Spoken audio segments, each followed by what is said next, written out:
তো এটা হচ্ছে তার পরের দিনের সকালের ভিডিও। আমার দিদিরা যেদিন আসে তার পরের দিনের, মানে বৃহস্পতিবারের। বুধবারে এসেছিল আমার দিদি ওরা। আমার দিদি আমাদের বাড়িতে আসার পর থেকে আমি কিন্তু কোনো কাজই করছি না। আমি এতটাই অকর্মের ঢেকি, সব কাজ কিন্তু আমার দিদিরাই করছে। আর আমি শুধু ঘুরে বেড়াই, আর কোনো কাজ নেই, শুধু একটু আমার ভাগনাকে রাখি, এটাই। তাছাড়া কিছুই না। আর দুই দিদি মিলে আর আমার মা মিলে দারুণ কাজ করছে। দেখো, এক দিদি বেলে দিচ্ছে পুরি আর এক দিদি রান্না করছে ঘুগনি।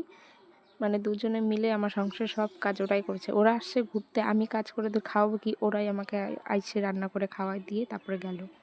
কি আর বলবো। আর এই দিকে দেখো আমার বিছানা একদম পুরো ফুল। আমার ঘরটা এতটাই ছোট হয়ে গেছে না, মানে বেশি লোক আসলে পরে খুব অসুবিধা হয়ে যায়।